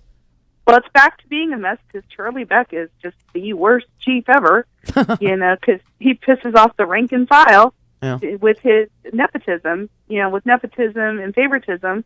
And, Charlie Beck doesn't have the support of the rank and file, and so now it's back to being a mess. Well, you heard what happened in Baton. You heard what? See, this is what I was talking about. Also about how everybody knows everybody. Okay, and they all right. They're doing favors for their friends and family.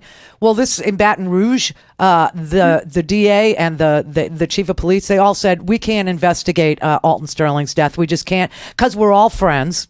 And I've worked with the parents of one of the fallen officers, and his dad was a commander. Right. And he said, you know what? I got feelings about that. And so I'm recusing myself. So finally, you're getting some sort of a flashlight, shining on some of the problems within the system that are, becoming, okay, I got to recuse myself. It's about time because one of the recommendations that this police report, the Justice Department sent out. One of the recommendations was that when you have shootings like this locally, everybody knows everybody. So recuse yourself and let the Justice Department do it. And that's the state's attorney or whatever. Somebody that doesn't know everybody who knows everybody who's investigating each other. Yeah. So that's a good turn of events. I mean, I don't know that it'll be like the new normal. But it happened, and it's great that it happened but the only reason why it happened is because somebody literally filmed an execution, and everybody was looking at it. That's the only reason why we got a result there. Gary in Fort Lauderdale. Hey, Randy, I got a question and a comment. Okay. All right, the question is that tape you played from Hillary Clinton before. Which one, the new one or the old one? The new one, where she sounds so noble. Do you think that this is sincere, or do you think this is campaign talk? I pray to God it's sincere. I would love for it to be sincere. We need it to be sincere. We want it to be sincere. It better be sincere. I just can't imagine, that they haven't, that people in power, I won't say in our party, but that people in power generally realize that there's escalation of gear, there's escalation of firepower, there's escalation of heat and hostility. This is going to be a long, sticky summer ahead of a presidential election. I seriously hope lessons have been learned, and I pray to God that is true. I mean, it's all I can do is, have high hopes. What else am I going to do? Okay, good answer. Yeah. And then the other thing is about this violence with the police killing these black people. All the people I've spoken to in the last few days, unfortunately, they've all been white people. They all pretty much have the same comment. They say that when a policeman tells you to do something, you do it. You don't ask questions. You don't give them a hard time. You say yes, sir. You say no, sir. And you do whatever the guy tells you to do. And then they kill you. I gotta tell you, that's the last person in the world that I want to do what they tell me to do and say yes, sir, and no, sir, to them. Yeah, but you look at Philandro and his fiance in the car. I mean, she's actually filming while this is going down, and she's narrating what has gone on. And she said, you told him, sir, to put his hands up, and then you told him to get his wallet. Which is it? He's trying to comply. Right? Well, he's dying right before your eyes. They've already shot him. Yeah. So compliance does not guarantee that you're not going to see excessive force. It's just, you know why? It's because it's escalating. The culture within the police force has been militarized. The gear in the police force has been militarized. The ammunition, the silencers, the tanks, the weaponry, the riot gear, the SWAT teams being used to raid barbershops, barbering without a license, serving warrants on people for foreclosure in SWAT gear. It's just like it's the same analogy I made to the pills, okay? When you use last resort methods like hospice drugs, oxycodone, for a sinus infection or a toothache, you get addiction. Well, when you start using a riot gear to go into a barbershop to say you're barbering without a license, you get an escalation of violence. You get pushback. The people get armed to the teeth. I mean, all we're seeing is escalation. And the number one thing that police are trained to do is to de-escalate situations. Or so we thought. But that's not what's happening. Everybody's escalating. Citizens are escalating. Everybody. It's exactly backwards. Yeah, we had the SWAT team at my house a few years ago for something quite simple, and my buddy and I looked at each other in the backyard, and we both had the red dot on the middle of our forehead. What? Yeah, you want to hear? Yeah. We had a crazy guy that lived across the street from us years ago. He was an ex-Navy SEAL, UDT kind of a guy. And he used to fire guns in his garage. And he used to fire machine guns in the garage. So me and my buddy were home watching Monday Night Football, and we hear the machine gun going off. And he picks up the phone and dials 911 to report this machine gun fire. And I quick hung up the phone because I didn't want any trouble with this crazy guy across the street. So 911, the police call back. They want to know if I called 911. I said no, and I hung up. Well, they called 3 or 4 times. Finally, I said, yes, I did call 911. Why? Well, because we heard machine gun fire across the street, but we didn't want to report it because it's a crazy person. Mm-hmm. Well, my wife comes home in the boat. We go out to give her a hand, and my buddy and me look at each other, and we each have a red dot on our foreheads, the one that's just kind of moving around. And we see the whole SWAT team is in the backyard, laying under the bushes in the black clothes with the helmets and the rifles and whatever. And they take us down on the ground, and basically they had the wrong address. They thought the person who made the 911 call had the machine gun. And it took hours to get these guys off my property. Yeah, it's just wow. But at least it was, the solace I take in your story is at least it had a machine gun in it. Yeah. Wasn't barbering without a license. You know what I mean? Yeah. And now we have to take our joy where we can. And if you want to take it to the further limit, the guy who did have the machine gun was white, and nothing happened to him. Oh, the guy who did, really? They never did, they didn't go to his house? They had it. Yeah, they had it. They went to his house, and they had a talk, and next thing you know, they were patting each other on the back and yucking it up, Oh, my God. This is like American Beauty. I mean, this is very strange, I must say. Mm-hmm. That he probably had a Nazi plate somewhere in the house, too. He did. He was a Nazi guy. He had German Lugers laying all over his house. He had a 50 caliber machine gun pointed at his head. I knew it. Thank you. Did. Be good, Gary. Oh, my God. I knew it. Oh, Jesus. Make me the drug czar. I get these things. I understand the whole thing. Okay? No, it's all about escalation. And because we haven't figured out equal justice under law, now you're adding heavily armed people, civilians, and law enforcement. No good will come from this. 38 after. It's Thursday, July 7, 2016. You should not breathe near it. Do not let pets or kids near it. Toxic algae bloom in Florida ruins 4th of July for tourism-based businesses. U.S. Senate moves fast to nix Vermont's GMO labeling law. Royalty reform for big coal on public lands. Oakland City Council bans coal export terminal. Plus, Juno, welcome to Jupiter. Solar-powered NASA spacecraft reaches orbit around Jupiter. All of those stories and more straight ahead. From BradBlog.com, I'm Brad Friedman. And I'm Desi Doyen. Stand by for 6 minutes of independent green news, politics, analysis, and snarky comment. Now, Bill says that the conversation with Attorney General Lynch was very innocent. It was just about grandkids and the weather and how neither will exist if Trump is elected. Man, this is your Green News Report.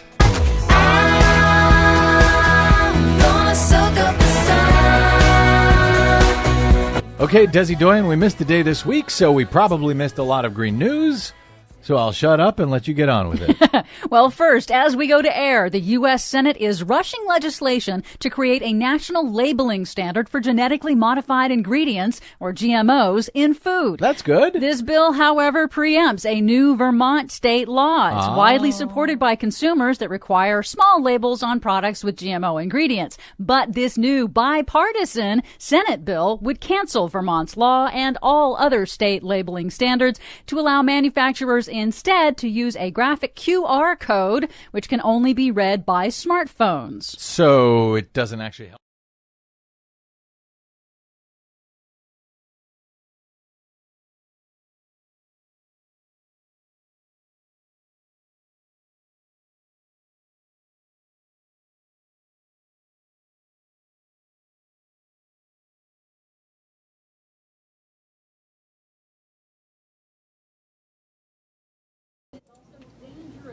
On visiting the toxic algae bloom, Florida Senator Marco Rubio apparently was hoping for easy answers.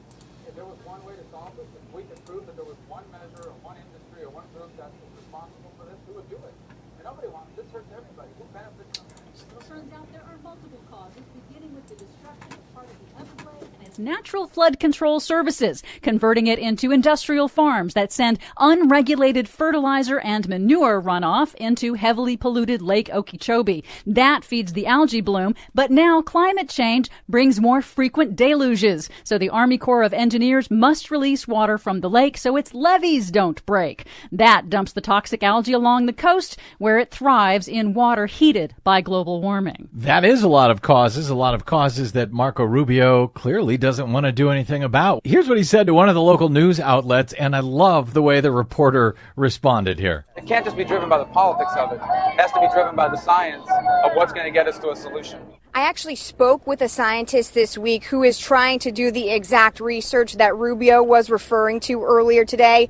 The only thing holding him back, he said, is getting funding from the federal government. Oh, man, Rubio slam. Big coal reform. The Obama administration has closed a loophole in regulations that allowed coal companies to legally cheat the public out of royalties from coal mined on public lands. Royalties were based on a percentage of the price of the coal at the first sale. So the biggest coal companies got around that by selling the public's coal to their own subsidiaries first at below market rates with below market royalties. And then would sell it again later at a much higher price. Wow. Last week, the Interior Department put a stop to that practice, part of a major review of the federal coal leasing program. Wow, what a scam. How long were they getting away with that? Decades. Unbelievable. A new study in the European Union calculates that coal dust generated from coal-fired power plants kills 23,000 people a year in Europe because tiny particles of dust pollution can lodge deep in the lungs, causing heart disease and lung cancer.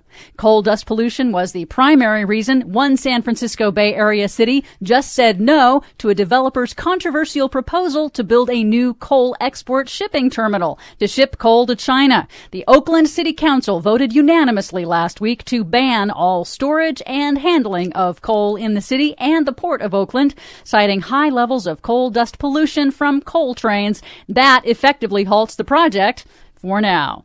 Finally, NASA's Juno spacecraft, after a 5-year journey from Earth, successfully entered orbit around Jupiter on July 4th. It also broke a distance record. It's the first spacecraft ever to travel so far out into the outer solar system, powered only by solar energy. Juno has a massive array of advanced solar panels and super energy-efficient instruments for its 2-year orbital mission around Jupiter. So a solar craft has made it all the way to Jupiter? Yep. And you're impressed with that Solar Impulse 2 airplane? It's barely made it around the world. It's all pretty cool to me. For much more on all of these cool stories, check out our website at greennews.bradblog.com. Don't forget, you can find us and follow us on the Facebooks and the Twitters at Green News Report.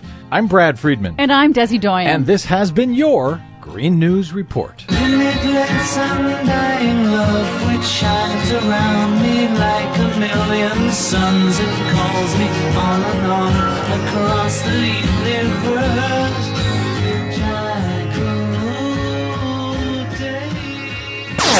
All things Randi at RandiRhodes.com. Go for launch. Speaking truth to power, the Randi Rhodes Show. Would this have happened if those passengers, the driver and the passenger, were white? I don't think it would have.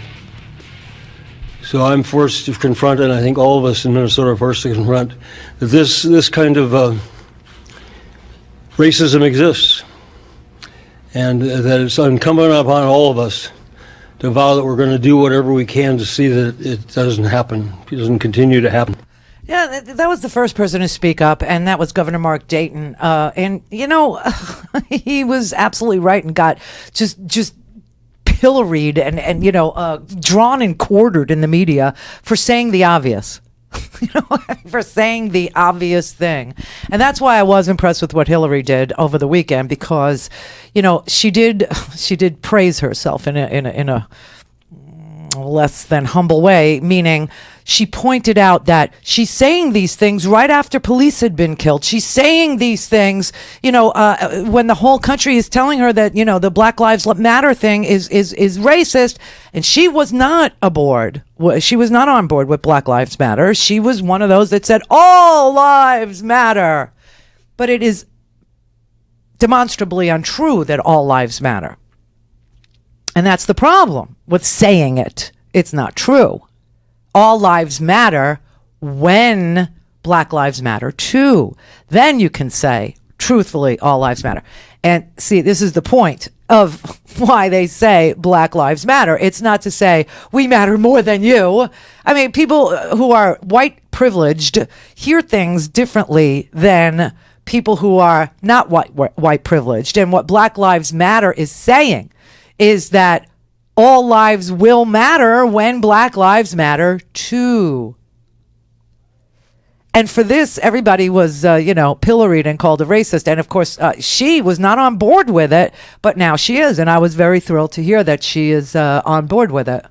Gun violence is ripping apart people's lives. They're trying to tell us, and we need to listen. Yeah. I know that just by saying all these things together, I may upset some people. I'm talking about criminal justice reform the day after a horrific attack on police officers. How brave of you. I'm talking about courageous, honorable police officers just a few days after officer-involved killings in Louisiana and Minnesota. I'm bringing up guns in a country where merely talking about comprehensive background checks and getting assault weapons off our streets gets you demonized. But all these things can be true at once. We do need police and criminal justice reforms to save lives and make sure all Americans are treated equally in rights and dignity. Good for you. Welcome. It's like the old AOL is what I hear in my head. Welcome. You've got jail. You know what I mean? But I will say that this is the influence that Bernie Sanders has obviously had on the Democratic Party because of the number of delegates he won and the number of votes that he got. And I know this because back in February, he was saying the exact same thing on a debate stage, debating Hillary Clinton. So what we have to do is the radical reform of a broken criminal justice system.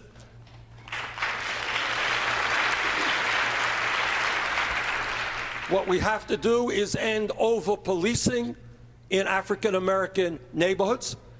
The reality is that both African American community and the white community do marijuana at about equal rates. The reality is 4 times as many blacks get arrested for marijuana. Truth is that far more blacks get stopped for traffic violations. The truth is that sentencing for blacks is higher than for whites. We need fundamental police reform.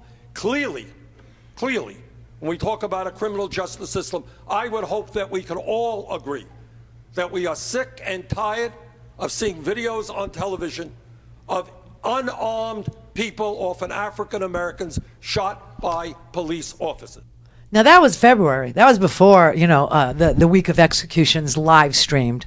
That was before all of this. So I think we should, actually give credit where credit is due. The conversation, by virtue of Bernie Sanders being in this race, has moved to the left, thank God, because the left has a better prescription for what ails us. And it isn't escalation of police gear, and it isn't escalation of the citizenry in their gear. It isn't. It's calming down. It's getting treatment for the drug addicts. It's getting people, I will say one of the good ideas that the chief of police had today, Mr. Brown, did I tell you that I am weirdly attracted to him? It's just, there's a smidge of dysfunction and danger. I like that in a man. But he said, listen, if you hate the police or you don't like the way we're policing, you should come and join it. We're hiring. Except that's to say that, African American professionals who are doctors, lawyers, physicists, IT guys, that they would be happy making $44,000 a year. You know what I mean? It was kind of insulting, but at the same time, not a bad way to approach the problem. Not a terrible thing to say. Very good at PR. Did I say that? I think I did. Tony in Oregon. Hello. Hello. Yes. Yes. I was watching on YouTube and I thought I'd call in because I live in a small town and I see a lot of on the news and stuff, but yet at the same time, I've experienced quite a bit of corruption, quite a bit of different types of things. I understand that people can get mad and point the finger at whoever's the first person to see. I also understand that every individual is different. Not all cops are bad. Not all cops are good. But when there's corruption in a police force, most commonly there's corruption in that local court system. Yes, I agree with you. And, there have been studies about that. Now, if we want to get really clear on what those stats are about who's a good cop, who's a bad cop, it seems as if the studies show that 15% of all police officers will always do the right thing. 15% of police officers will always do the wrong thing. And that's not very much. And 70% can go either way depending on the culture that is encouraged at the top of their precinct, at the top of their department.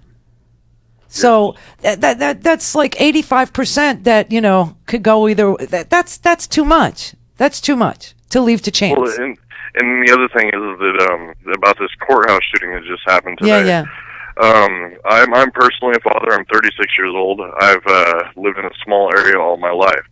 I've been stuck in numerous situations where a lot of other people are too, such as going the legal route to find out how to, go about a civil suit on how to handle situations. But at the same time, we're suing our neighbors.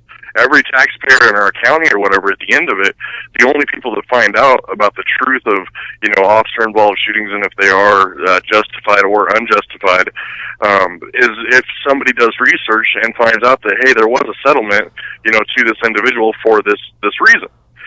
And so it kind of puts you in a spot where no local lawyer is going to end up standing up and trying to take money out of his own pocket because he's paying taxes too. Now, as a father, you can't think of justice that way. Okay. Well, I personally have a thing with the justice system in regards to just this example. Okay, the court system, the Supreme Court system. Something tells me you have an experience that you're hesitating to share with us, and you're talking around it. And I'm getting to that, and what I'm stating is my children are 12 years old and 10 years old. They have been in 3 states 5 dependency cases in 3 states. Because of the department, such as CPS or DHS, their rules differ from the court's rules. Okay, so you have an issue with child custody, and I am not a family attorney, and this has no place in a family attorney squabble, this conversation. We're talking about brutality and force and an escalation and militarization of the police force. We're not talking about child protective services. We could talk about it another day, but not today, because it has no place in this. Eddie in San Jose, California. Hey, Randy. Great to be back on the air. Yay. Hey. Yay. I was talking to people today, a couple people, about the Dallas incident because I heard you just talking about it, and it struck something in my mind. You know, these bomb robots are freaking us out, too. And it's because when these bomb robots get blown up, like when they're used to blow up a citizen, the police have to go out and buy more bomb robots. So these these manufacturers, they've got a built-in revenue and profit incentive to market more bomb robots to more police forces that need to blow up more and more heavily armed citizens. And you're saying earlier, this is becoming a spiral, except it's spiraling not in, we're not de-escalating violence. Exactly. We're spiraling into sort of profit-oriented policing, internal warfare. Yes, we are absolutely, and that's the for-profit prison industry. That's another piece of it. And now you're talking about, not just the privatization of prisons and the guards, but you're also now talking about the privatization of the gear that the police want and have to have in their armories. And yeah, you're right. It's a whole business. There's a business around justice, and justice should not be a business. And I understand that there's a role for a lawyer, and that should be the only place where, you look at the justice system as a sort of profit center. But when you start looking at, prisons as a profit center, when you start looking at buying gear as a profit center, you're right. It's exact. The lesson from today was the lesson of escalation. And the lesson that the police are supposed to be learning and showing is how to de-escalate tense situations. And They also, in the reports that the Justice Department and some independent groups did on the Ferguson situation, they basically condemned their entire court system as basically a profit center that was basically looting their own citizenry. And there was no way that the citizenry, at least the 70% of Ferguson who were actually African American, there was no way that they could turn around. They couldn't find avenues to address their grievances because the money incentive is too powerful. Yeah, it's a sad thing, and the same thing with the drug with Big Pharma. I mean, and healthcare. When you take these basic rights of an American, equal justice under law, the right to live, because we have the right to live. The right to be free from, we have the right to due process, let's put it that way. And you start asking the questions, why are we moving away from those things? And you keep coming up with the same answer. Well, gee, we built a profit motive into the right to live. We built a profit motive into the right to taking away your freedom and jailing you. The first story I remember was the one in Philadelphia, I think it was Pennsylvania, somewhere in Pennsylvania, where a juvenile court judge was putting kids in these juvenile prisons because it was a for-profit prison situation, and everybody was making money. So we raised a bunch of kids in a prison setting. Look, the lesson from today was that we're escalating, and we're supposed to be de-escalating. We're not supposed to have the kind of weapons on the street that we have, either by the citizenry or the police force. We're not supposed to have the kind of drugs that we have on the street because of big pharma prescribing them and people, becoming addicted to them and not having treatment for them. Instead we're throwing them in jail. We see that these robot bombs, which he's right, will have to be replaced as they become more and more usual in policing, are going to be a hideous example of escalation. And by the way, Not just that we have to pay to replace them, but that this was the very first time anybody had ever seen them used. I want to know, what does the law say about who makes that call? And why can't we put non-lethal crap on the extension of the robot, on his little extension that stays extended and stiff and long and goes in there like that and then just kills you with his power? You know, there are so many places to look to see the escalation. And when you look all around and when you start to see it everywhere, you got to realize the common denominator: profit. It's the wrong direction. Wrong direction. All right, go to randyrhodes.com, buy a podcast. Thank you.